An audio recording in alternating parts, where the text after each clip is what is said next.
जी अस्सलाम वालेकुम रहमतुल्लाहि वबरकातुहू। नाज़रीन, आप देख रहे हैं हंसता वस्ता पाकिस्तान टीवी इंटरनेशनल। आज हम से इंटरव्यू ले रहे हैं। हमारे साथ खालिद साहब हैं अमेरिका से। जी अस्सलाम वालेकुम रहमतुल्लाहि वबरकातुहू। वालेकुम सलाम रहमतुल्लाहि बरकातुहू। हाँ जी खालिद साहब, क्या हाल चाल शुक्रिया, है? बिल्कुल ठीक। अच्छा खालिद साहब, आपने जो अभी ताज़ा तरीन शहादत हुई है पाकिस्तान में, उसके बारे में सुना है? जी मैंने सुना है, बिल्कुल। ये इसी फैमिली के पहले इसके वालिद साहब को शहीद किया गया, इसके चचा जान थे या ताया जान थे, उनको शहीद किया गया है। अभी फिर मजहब के नाम के ऊपर 24 साल इस नौजवान को शहीद किया गया। देखिए, पहले दिसंबर 2019 में इनके वालिद साहब जो मुबारक अहमद जिनका नाम था, और बशारत अहमद साहब, वो साहिवाल में उनकी जमीनों पे शहीद कर दिया गया उनको। आज तकरीबन उसी मौके पे उनका जो बेटा है, उसका नाम कामरान अहमद है, उसको भी, जो मुबारक अहमद साहब का बेटा है, उसको भी साहिवाल में शहीद कर दिया गया। ये पाकिस्तान की लाकानूनियत का मुंह बोलता सबूत है।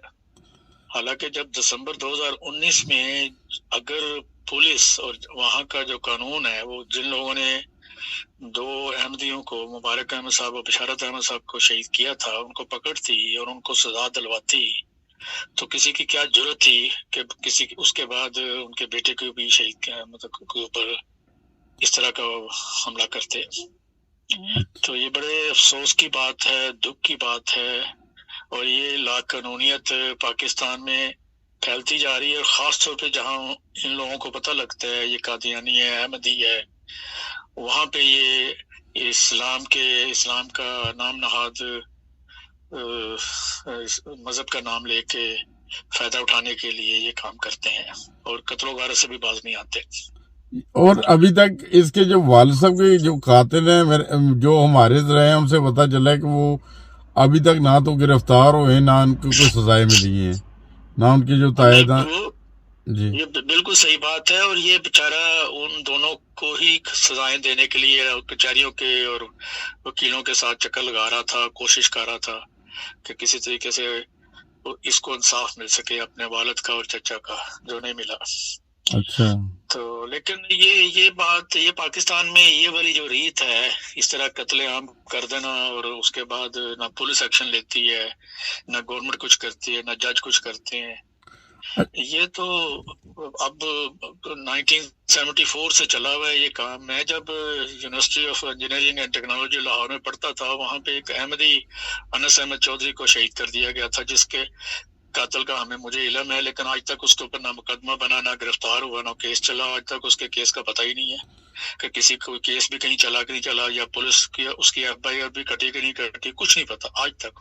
अच्छा। वो अहमदी का खून वहां पे इतना सस्ता है कि जिसको चाहते हैं ये मार देते हैं, और इस तरह की वारदातें तो हो ही जा रही हैं। ये जो वारदात जिसका मैं जब बात कर रहा हूँ अनस अहमद चौधरी साहब, ये मेरा ख्याल है 1980 का वाकया है या 79 का। अच्छा। University of engineering and technology Lahore का, और वो 3rd ईयर में था, उस वक्त मेरा क्लास फेलो था। अच्छा। अहमदी था, बड़ा मतलब नौजवान और वसीयत मूसी था। अच्छा। लेकिन दिन दहाड़े उसको मारा गया था, और इन जो जमीयत उलमा के गुंडों ने मारा। और अच्छा। वहाँ पे कायदे आजम फाउंडेशन की एक यूनियन की एक ग्रुप था जो इलेक्शन जीत गए थे, तो उनको इन्होंने झड़काने के लिए, बताने के लिए, इस्लाम नाफज करने के लिए, इन गुंडों ने देखा कि अहमदी को शहीद कर दो, कोई कुछ नहीं कहेगा, तो उन्होंने मारा। अच्छा, ये कार्रवाइयाँ जी, ये कार्रवाइयाँ उस दिन से हो रही हैं। मैं तो इनको रोज देखता हूँ। मेरे एक और बड़े अजीज और बड़े क्लास फेलो डॉक्टर शमशुल हक तैयब, जो ऑर्थोपेडिक सर्जन थे, वो फैसलाबाद में शहीद हुए। उनके जो मारने वाले आज तक नहीं उनका पता, किसी ने पकड़ा भी है, उनको कुछ सजा भी हुई है कि नहीं हुई। वो बड़े पाए के डॉक्टर थे, वो बहुत पाए के डॉक्टर थे। तो और बड़े वहाँ यूनिवर्सिटी में अपना मेडिकल कॉलेज में पढ़ाते भी थे, और स्पेशलाइज की है। अच्छा। और हर जगह अपने फील्ड का लोया मनवाने वाले डॉक्टर थे, बहुत हमदर्द भी थे मरीजों के। अच्छा। लेकिन उनके भी दुश्मनों ने उनको मरवाया, वहां पे मारा या जो भी किया, आज तक नहीं पता क्यों कि वो अहमदी थे। तो इस तरह के तो लंबी एक लिस्ट है हमारे पास تو وہ لسٹ میں چاہتا ہوں کسی دن آپ اپنی یہ یوٹیوب کی ویڈیو میں ان کے نام اکٹھے کر لیتے ہیں. ان میں بہت سارے ڈاکٹر بھی ہیں جن کو مارا گیا. فیصل آباد میں اور بھی ڈاکٹر شہید ہوئے ہوئے ہمارے. اسی طرح سندھ میں بھی، پنجاب میں بھی، اور جگہوں پہ بھی. یہ سارے ہیں جو ان کے کیسز کا کیا بنا کسی کو کچھ نہیں پتا. اچھا، جو عمران خان صاحب جو بہت بڑے دعوے کرتے ہیں ریاست مدینہ، اور پھر وہ حضرت عمر رضی اللہ عنہ کی بھی وہ مثالیں دیتے ہیں کہ وہ جو درائے دجلہ کا شاید ذکر کرتے ہیں کہ اس کے کنارے پہ اگر کتا بھی پیاسا ہو تو حضرت عمر نے فرمایا تھا اس کا ذمہ دار مجھے ٹھہرایا جائے گا.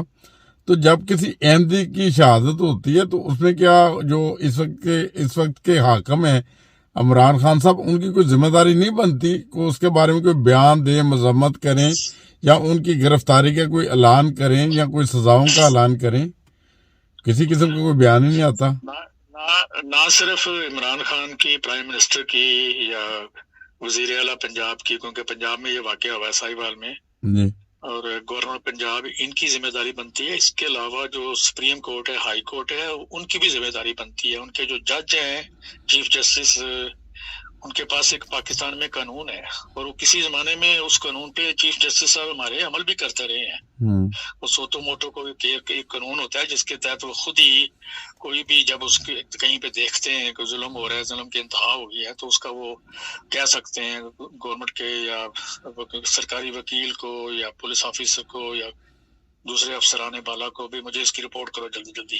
اور ان کو کورٹ کے کٹہری میں لا کے ان سے پوچھ گچھ کر سکتے ہیں. لیکن احمدیوں کے معاملے میں سوال ہی نہیں پیدا ہوتا کسی کے اندر اتنی جرت ہو بولے. یہ ریاست مدینہ کا جو دعویٰ ہے یہ سارا فراڈ ہے. کوئی دعویٰ نہیں ہے وہاں پہ، کوئی کام نہیں ہو رہا اس سلسلے میں. نہ یہ کام کر سکتے ہیں. جس طرح کا ایکسٹریمزم چل رہا ہے وہاں پہ، اس میں یہ ریاست مدینہ کیسے بنا سکتے ہیں؟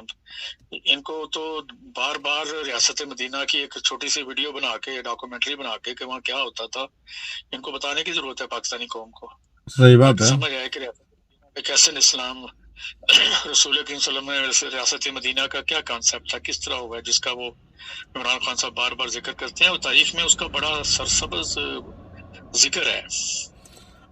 میں ریاست مدینہ کا ایک چھوٹا سا واقعہ اگر آپ مناسب سمجھیں تو بتا دیتا ہوں. سنائیں ضرور.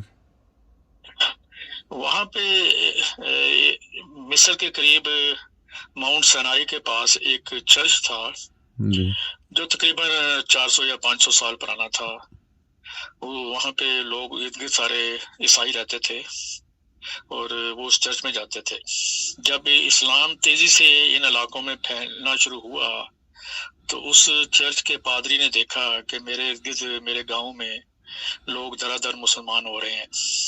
کیونکہ عرب کے مسلمانوں نے، عیسائیوں نے، یہودیوں نے تو اسلام پہلے قبول کیا کہ وہ تو آلریڈی انتظار کر رہے تھے کہ ایک نبی نے آنا ہے. اس نبی کی نشانیاں بتائی گئی تھی بائبل میں، اس لیے انہوں نے ایکسیپٹ کر لیا.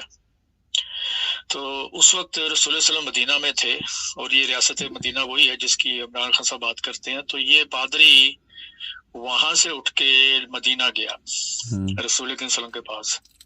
تو اس نے جا کے ان کو کہا کہ دیکھو میرے ارد گرد میرے ماننے والے لوگوں میں سے بھی اس لوگ مسلمان ہو رہے ہیں، اور اسلام چاروں طرف مسلمانوں کی آبادی ہے اب. لیکن میرا جو چرچ ہے یہ تاریخی چرچ ہے. میں آپ سے اس چیز کی پروڈکشن مانگنے آیا ہوں کہ میرے چرچ کو مسجد میں نہ بدلا جائے، نہ اس کو گرایا جائے. یہ ایک تاریخی عمارت ہے، اس کو محفوظ کرنے کی میں آپ سے درخواست کرنے آیا ہوں. اچھا. رسول کریم صلی اللہ علیہ وسلم نے اس کا یہ واقعہ سنا، اس کی بات سنی.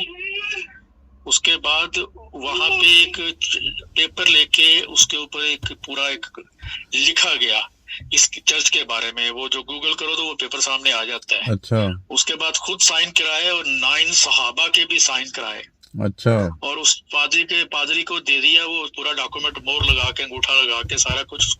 اس پادری نے وہ جو لیٹر دیا، سرٹیفکیٹ جو دیا تھا، اس میں رسول اللہ صلی اللہ علیہ وسلم نے گارنٹی دی تھی کہ یہ اس چرچ کو گرانے والا مسلمان نہیں ہوگا، میری امت میں سے نہیں ہوگا. یہ الفاظ استعمال کیے گئے تھے. اور اس وجہ سے اس پادری نے وہ اپنے دروازے کے اوپر فریم کر کے بڑا خوبصورت بنا کے لٹکا دیا. اور اس لٹکانے کی وجہ سے وہ چرچ آج تک محفوظ ہے. اچھا. हाँ, वो चर्च आज तक महफूज है माउंट सैनाई में। अच्छा, तो ये एक बहुत बड़ी बात है कि रियासत मदीना के दौर में ये होता था। सही बात तो है। इससे अंदाजा लगा लें कि चर्च भी महफूज थे, मस्जिद तो थी, अंसार तो होता ही था, ये ऐसे होता था। सही। तो आज देखें ना, मैंने कहा आज देखें बदकिस्मती के साथ पाकिस्तान में ना तो अहमदी महफूज हैं और ना उनके जो घर बार महफूज हैं, ना मसाजिद महफूज हैं। मस्जिदों के ऊपर से कलमा तैयबा उसको शहीद किया जा रहा है इस्लाम के नाम पे। ये काम तो कफारे मक्का ने किए थे, मुसलमानों ने तो नहीं किए थे। जी जी। और पाकिस्तान में तो चर्च भी महफूज नहीं है। चर्च भी महफूज नहीं है, बिल्कुल इसी तरह ही है। हाँ, तो फिर जब ये रियासत मदीना का नाम कैसे ले सकते हैं? ये जो मैंने वाकया बताया, ये वो चर्च आज भी महफूज है। वो रसूल सल्लल्लाहु अलैहि वसल्लम ने जो उसको लेटर लिख के दी थी तहरीर, वो वहां पे लटक रही है आज भी। बल्कि बाद में सल्तनत उस्मानिया के मुकाबले में उन्होंने उसकी कॉपी वहां लटका दी। अच्छा, जो ओरिजिनल था वो मुझे लगता है इस्तांबुल तुर्की में जो हमारा म्यूजियम है सल्तनत उस्मानिया का, वहां पड़ा हुआ है वो लेटर, आज भी लिखा हुआ है। अच्छा, कोई भी साहब वो गूगल करके देख सकते हैं उस लेटर पे क्या रसूल सल्लल्लाहु अलैहि वसल्लम ने कहा हुआ है मुसलमानों को अच्छा। उस एक चर्च के बारे में कि किस तरह इसकी हिफाजत करनी है। हाँ जी, एक और है, वो क्या नाम है उनके, वो जो शाह महमूद कुरैशी साहब, वो पिछले दिनों में जर्मनी में आए थे। तो एक जर्मनी के एक सहाफी ने यही सवाल किया था कि आप अहमदियों के ऊपर पाकिस्तान में जुल्म होता है और आप खामोश रहते हैं। और शाह महमूद कुरैशी साहब जो बड़ी सफाई के साथ झूठ भी बोल लेते हैं, उन्होंने उस चीज़ की तरदीद की थी। उन्होंने कहा नहीं, ऐसा नहीं होता, उधर सारे वो जो अकलियतें हैं उनको आज़ादी है। उनको किस चीज़ की आज़ादी है? उनको जीने की तो आज़ादी नहीं है। वो जहाँ पे बेचारे जो चार अहमदी जो सांस लेते हैं, उनकी सांसों पे पाबंदी लगाना चाहते हैं, उनको कत्ल वगारत करते हैं। और पेशावर में पे दर पे वाक़यात हुए, किसी को कोई गिरफ्तारी नहीं हुई, किसी को सजाएं नहीं हुई। देखिए, जो सरेआम गोली मारता है सरेआम एक इंसान को ना, तो उसको उसी तरह की कड़ी से कड़ी सजा देनी चाहिए ताकि आइंदा आने वाले दिनों में कोई नए वाक़यात ना हो। मगर इनके पीछे लगता है गवर्नमेंट का हाथ होता है। तो अच्छा, जो शाह महमूद कुरैशी साहब जो बयान देते हैं वो कि इधर को अक़लियतों को आज़ादी है, उसके बारे में वो आपका क्या बयान है? उसकी मजम्मत होनी चाहिए कि नहीं? वैसे नॉर्मली बात यह है कि उनका अपना बयान है, अपना ख्याल है, लेकिन जाहिर है झूठ तो बोलते हैं सारे ही। लेकिन और वो बाहर आके इस मामले में, ये जो अहमदियों का केस है, इस मामले में वो मीडिया का या किसी भी गवर्नमेंट को फेस नहीं कर सकते, बल्कि घबरा जाते हैं जो इनको बात करता है, क्योंकि उनको पता है वो कसूरवार है। ये इमरान खान साहब को भी पता है और सब बाकी वज़रा को सबको पता है।